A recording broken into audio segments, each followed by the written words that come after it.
அனைவருக்கும் வணக்கம். எப்படி இருக்கீங்க? இன்னைக்கு நான் ஒரு செய்திய பார்த்தேன். ரொம்ப மனசு கஷ்டமா இருந்தது. அத பத்தி தான் பேச போறேன். அதாவது ம் ஒரு 19 வயது இளைஞர், ஒரு 80 வயது ஒரு வயதான ஒரு பெண்ணிட்ட தவறா நடந்திருக்கிறதா ஒரு நியூஸ்ல பார்த்தேன். அந்த வயசானவங்க இறந்துட்டாங்க. அந்த பெண் இறந்துட்டாங்க. அத பார்க்குறப்போ ரொம்ப மனசு கஷ்டமா இருந்தது. எனக்கு வந்து அந்த பையன் மேல ஒரு கோவம், ஆத்திரம் அதெல்லாம் கிடையாது. உண்மையிலேயே ரொம்ப மனசு கஷ்டமா இருந்தது. அப்படியே எப்படிடா அது அது வந்து எப்படி இது சாத்தியமாச்சு?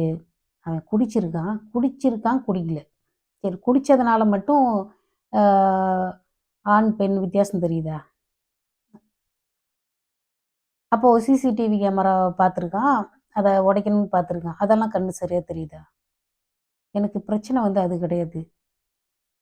எப்படி இந்த 19 வயசு பையன் இவ்வளோ மோசமா போனான்னு தான்.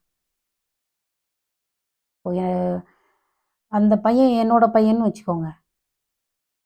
ஒரு உதாரணத்துக்கு சொல்றேன். இப்ப என் பையன்னு சொல்றதுனால எனக்கு ஒண்ணும் வருத்தம்லாம் கிடையாது. பெத்தா தான் பிள்ளைன்னு அர்த்தம் இல்ல. இப்ப காசு இருந்தா கூட நான் குழந்தைகள தத்து எடுத்து வளர்ப்பேன். எனக்கு ஒண்ணும் பிரச்சனையே கிடையாது. எனக்கு பிள்ளைங்கன்னா எல்லாரும் தான் பிள்ளைங்க. அந்த பையன் என் பையன்னு வச்சுக்கோங்க. அது எவ்வளோ மனசு கஷ்டமா இருக்கும். என் பையன்லாம் பொறந்திருக்கான். இவ்ளோ ஒரு என்ன சொல்றது? 1 முழம் ஹைட்டு. என்னோட இந்த நெஞ்சில இப்படி படுத்து தூங்குறான்.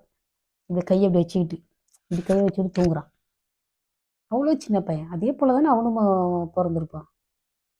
எவ்வளோ குழந்தை, குட்டி குழந்தை 2 கிலோ, ஒரு 2 1/2 கிலோல பொறந்திருப்பாங்க.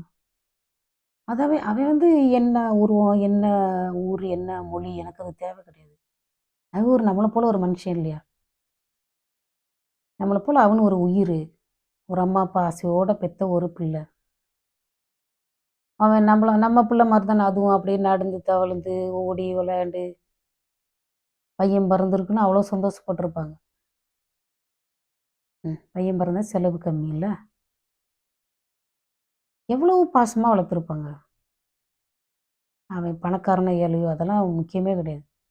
கடவுளுக்கு முன்னாடி பணம், ஏழை, அழகு, அழகு இல்ல அதெல்லாம் முக்கியமே கிடையாது. அவனோட ஆன்மா, அவனோட உயிர்.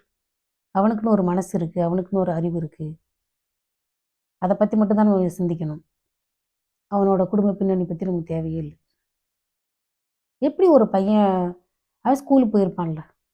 அவனோட தமிழ் பாடம், இல்ல ஸ்கூல் டீச்சருடைய அறிவுரை, இல்ல அவனோட வாழ்க்கையில எதுவுமே வந்து ஒரு நல்ல விஷயத்த சொல்லலையா? இல்ல. ஏதாவது படிச்சிருப்பான்.